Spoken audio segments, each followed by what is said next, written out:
Okay, so for today, I wanted to talk about Vanguards and the state of the role in the game. Overall, I don't think Vanguards are in a particularly bad spot. There are a lot of annoying things that affect Vanguards quite a bit, like CC. Like almost every other character in the roster, regardless of role, has some form of CC, and that affects tanks a lot negatively because their whole point is to create space. And to get things out of the way, I will say that in Season 5.5, I haven't had as much fun as I have with tank than especially anything in Season 4. Now, I don't know what that says about Season 5.5. It could just be me missing the role because I did take a break from it in Season 4.5. But yeah, I just wanted to get that out of the way. Now, I'll be talking about characters that I think are struggling the most, all the way to characters that I think are dominating the game. I'm assuming you guys can guess the usual suspects here. But now that I've rambled in this intro far enough, let's just get on to the video.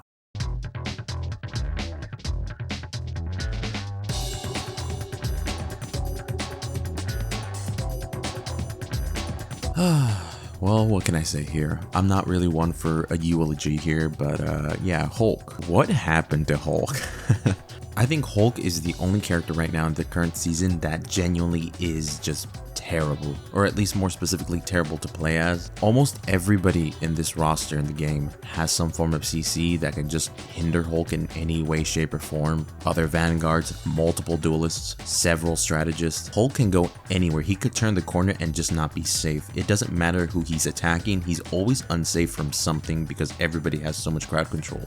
And it doesn't help that like 50% of his character relies on his leaping. However, one thing I will say is that in lower ranks, you could probably get away with Hulk, but honestly, I don't think that threshold is that big. I think even once you get past to like Diamond, maybe GM, the character just becomes incredibly difficult to play as. Like, look, I'm sure there are people out there with any hero that can make any hero, no matter how bad they are, they could make do with them, right? Like, they could be gods with the character. Those are very special exceptions where the people playing them are just genuinely, they're mutants, or they got some weird superpower that allows them to play this, dog water character and just demolish an entire lobby. So, hey, look, if you're playing Hulk, Celestial, or above, a round of applause. Let's just, everybody just give a round of applause. I know this doesn't sound like clapping. I swear to God, I was clapping. But yeah, Hulk is just no bueno. I don't think he'll get any better unless Netease scales back on CC. But truth of the matter is, I don't think they're going to be doing that at all. So he either needs some sort of rework or readjustment to his kit, because as of now, it's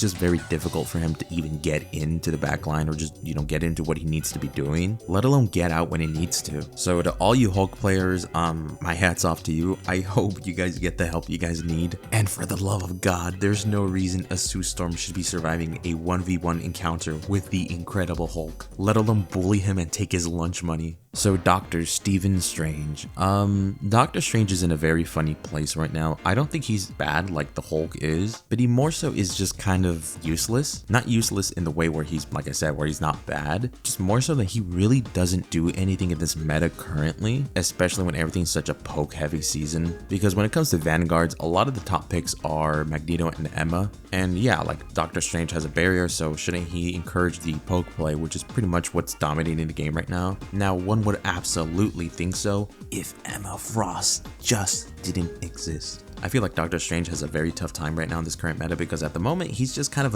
a block slop character. For those of you who've played Overwatch, Doctor Strange is pretty much literally Reinhardt right now, except a worse version because the game is in a 6v6 format and this game is very hyper aggressive. I feel like the weakest part about Doctor Strange's kit is that it sort of encourages idle time.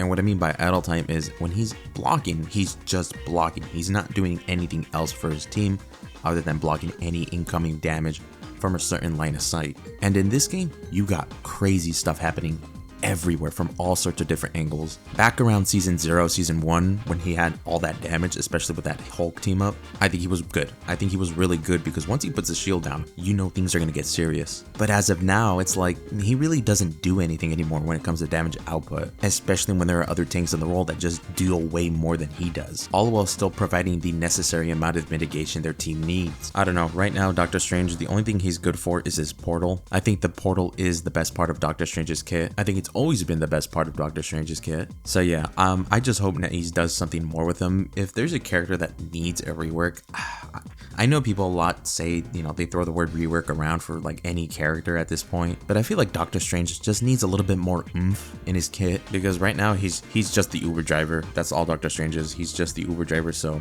all you Strange mains that are still playing him, I hope people tip you, and I hope he gets the help he needs. Alright, so Rogue. She's in a very special spot because I don't think she's really that great, but at the same time, I don't think she's like getting close to being bad. I think Rogue is the case of being untapped potential. The only thing that's holding her back is the long cooldowns that she's got in her kit.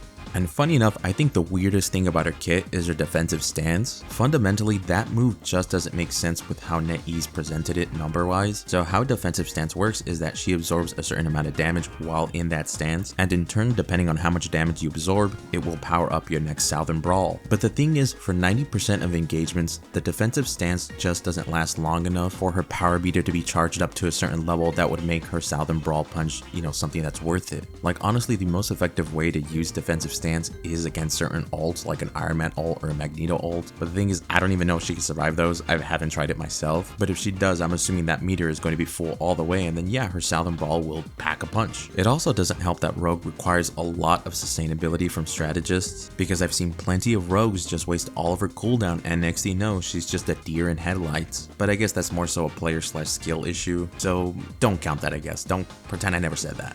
Overall, I think Rogue is at the cusp of being a good tank, but it requires some of her cooldowns to be lowered, as well as some adjustments to her defensive stance. She's viable to a certain extent, and she's not outright terrible. It's more so that in a competitive game, I'm not really going to be picking Rogue if I want to win, but that's just my 2 cents on it. And just a quick little interruption here, but if you guys haven't already, like, share, and subscribe. It helps out the channel a ton. And honestly, seeing the support you guys have been showing for the last few months has been very encouraging to me, and it just means the world to me. So I just want to give everybody who's watching this a huge thank you. So here's to 2026, and let me just stop blabbering, and let's just get on to the video. So the Thing. I think the Thing got a lot of good changes this season, like really good changes that make him a lot more viable than he was before, because I feel like before he was struggling a lot. Like they initially did some weird damage number changes to him that just kind of made him worse, and then it wasn't until this season 5.5 patch where, hey look, they actually made him even better. And the way they did this was that now he gets shield health for the amount of people he hits with his haymaker. That, and for his grounded state, it lasts a lot longer. I think it lasts like 5 seconds, correct me if I'm wrong. I think it used to last 3 seconds, 3.5 seconds, but now it lasts 5 seconds. And all those things add up, no pun intended. And I think because of that, he's in a much better state than he was before. He's a significantly better tank than Hulk. And funny enough, I've been seeing a lot of people start saying that, oh, Thing is a dive character now. Or more so, people are realizing that the Thing can work as a dive character. And I remember getting so much flack from some people in the comment section of other videos saying that the Thing can actually work as a dive character if used properly. So I wonder how many people's tunes are going to change now that a bunch of other content creators and some streamers are saying it now. So I'll be on the lookout for you all. I can only imagine now that the Thing is an even worse nightmare for Black Panthers, Spider-Man's, Hulk, Venoms. So yeah, overall I would say the Thing is in a very good state right now, and I think he should be left alone. But moving on. Penny Parker. Penny Parker is, I think she's still very much in the category of tanks that fill a certain niche. I think she's a very map dependent character. And in the case of Penny, when she works really well. But the thing about Penny Parker is that she has been power crept quite a bit ever since the start of the game. Her webs now do healing, spider bots now do slowdown, and whether she needed these changes or not, that's a completely subjective thing, that's a different topic. I think she did need those things, but it doesn't make her busted or anything like that, because that character is still very map dependent, playing corners, certain choke points. That's all Penny's game plan is. She's definitely not a tank that has a lot of flexibility, but she's definitely the tank that when she's good at something, she is really good at it. When it's her time to shine, she shines. She'll end up forcing the enemy team to play in a lot of different angles, very unconventional angles depending on where she puts her nest, and she really gives strategists a place to be by her side during fights. So Penny Parker, you get a gold star. Okay, so Thor, as of this last patch, he is now able to 360 no-scope kidnap people, and I think in this game that's very effective. Quite demonic activity if I'm being honest here. The character still does an insane amount of damage. Thor honestly truly is the definition of being a giant DPS, but of course, like many other tanks in the game, he can't shine as much as he can because of the amount of CC in the game. From what I've seen, Thor players are pretty happy with the changes he just got this season. He's definitely in a much better state than he was before, but like I said, said, I think he'll still struggle with CC as well as poke compositions. And to be fair, that's like a lot of other tanks that are just like Thor. So this is not like a Thor exclusive issue, this is more so a game overall issue. But for the most part, I'm seeing Thor players be a little bit more happy than they were before. You know, they're not ready to tie that noose. Venom, I'm just glad he's on the decline. I'm so tired of seeing his ugly mug whenever I have to turn around to look at my backline. I'm sorry, Venom players, don't take it too personally. You know what, I'll do you guys a favor and save you the time from hearing me speak about Venom in 3, 2, 1. Now, a quick blitz round, Captain America. I think Captain America will always be good. He's such a good disruptor. Him running around with the shield just does so much for him, especially because there's so much DC in the game. He's at least able to block it in some way, shape, or form. Also, he did get that buff at the start of the season, which allows his ult to charge up the ult of other players on his team. So that was a very beneficial change for Captain America. Angela, somebody clip the only wing she has left. Clip it off. I want somebody to clip it, or I want her to fly close enough to the sun where it burns. Now, this isn't even me talking about how good the character is in the state of the game. She's really good. This is just gonna be me spewing hate, anti-Angela propaganda. I cannot tell you the amount of times already with how much crazy CC there is in the game, how annoying it is to be ping-ponged around the map as a Vanguard when Angela comes to pierce you. You got Buggy grappling you on one side, you got Sue pushing you on the other, and then you got Angela swooping in just to disrupt you again. It's a lot, and yeah, I just hate it. I just hate Angela because of that fag. She just adds to the amount of displacement there already is in the game. And yeah, I just absolutely hate it. And so we reach the top of the food chain, Magneto. So I play Magneto. I am a Magneto main. I know a lot of people rag on Magneto saying that, oh, he's such a boring character to play. I find him fun, okay? However, Magneto is a very funny case where he's always been good. Magneto has never, ever since the start of the game, he has never been bad. Magneto has never not been the best tank in the game, or at least one of the best tanks in the game. Magneto just has very strong fundamentals that it's very hard to sort of break it down. And as of the start of this season, he did receive a buff where he has 2 bubbles now. Not 1, but 2. And obviously that does a lot for Magneto because now you as a player don't have to contemplate whether you use the bubble on yourself or your teammate. You have 2 separate options for 2 separate situations now. You don't have to choose anymore, other than, you know, who do you bubble or when do you bubble, but you guys get the point. Magneto is a tank that can almost work with every single composition you can think of out there in the game. His ultimate is also capable of ruining the triple support composition,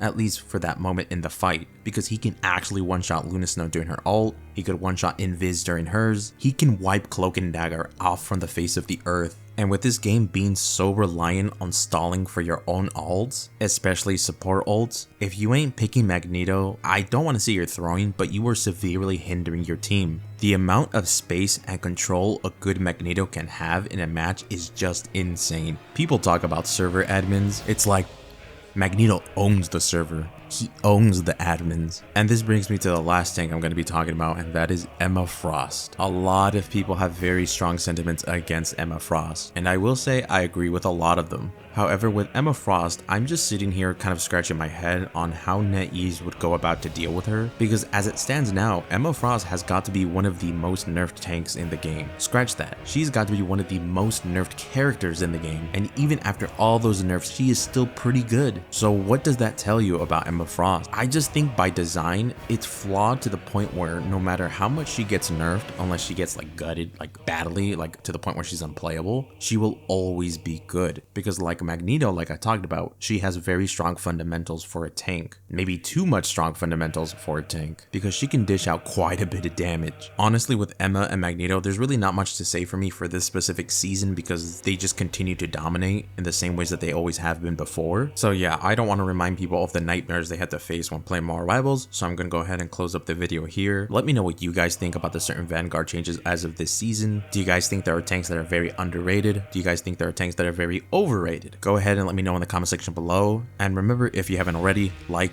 share, and subscribe for more Rivals content. This is Nen signing off. Peace.